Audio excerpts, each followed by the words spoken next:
চম্পা সরে দাঁড়াও, এগুলো সব ফেলে দেবো। জ্ঞান বুদ্ধি নাই, কই ফেলাইলা? ডাস্টবিনে ফালালে জায়গা হবে না। তাহলে এগুলো আমি নিয়ে যাই। হ্যাঁ, এগুলো নিয়ে তুমি কি করবা? এগুলো তো সব নষ্ট হয়ে যাচ্ছে।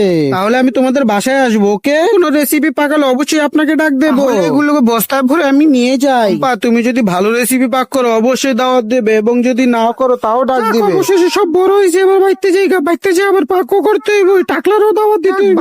সে টাকলার লেগা খাওয়ান পাইছি, অনেক জায়গাতেই দিমু ব্যবহার করতে হইব, তো পাকানোর লেগে বেশি ঝামেলা লওয়া লাগবে না, হালকার উপরে পাকা। গাইস, তোমরা যারা যারা এই রেসিপিটি শিখতে চাও তারা এই ভিডিওটার মাধ্যমে শিখে নাও। হাড্ডিগুলো ভালো করে কেটে নেব এবং ধুয়ে নিয়েছি প্রথমে। আমাদের কাটা শেষ এবং এগুলোকে গরম পানিতে দিয়ে দেবো। এখন এর ভিতরে ময় মশলা দিয়ে দেবো, কাঁচা লঙ্কা আর এক ধরনের জিনিসপাতি দিয়ে দিলেই হয়ে যাবে। এর ভিতরে কেওড়া জলের পানি দিয়ে দেবো ভেঙে, ভালো করে যাতে মিশে যায় এরকম ভাবে। এগুলো ময় মশলা দিয়ে হয়ে গেলে তারপরে সিদ্ধ হয়ে যাবে। সিদ্ধ হলে সবগুলো বের করে নেব, তারপরে প্রসেসিং দেখো।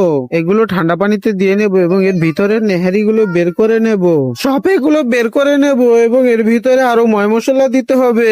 দুধ আর ডিম দেব এবং নেড়ে নেব, সম্পূর্ণ মিক্স করে নেব এবং মিষ্টি কুমড়া যতগুলো আছে সব কেটে নেব। এর ভিতর থেকে মশলা সব বের করে নেব, তার ভিতরে সেই মশলাগুলো ঢেলে দেব। তারপরে এগুলো গরম পানিতে দিয়ে, যদি তোমরা তোমাদের বাবাকে ভালোবাসে থাকো তাহলে অবশ্যই লাইক করে দাও, এবং তোমার মাকে যদি ভালোবেসে থাকো তাহলে অবশ্যই সাবস্ক্রাইব করে দাও। আর তুমি কোন ক্লাসে পড়ো অবশ্যই ওটা কমেন্ট বক্সে জানিয়ে দাও।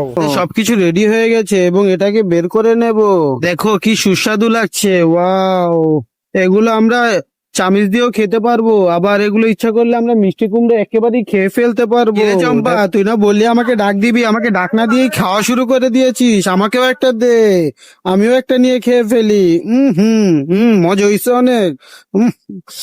অনেক মজা রে, অনেক মজা। আমাদের ভিডিওটা ভালো লাগলে অবশ্যই সাবস্ক্রাইব করে দিও এবং পাশে থাকা বেল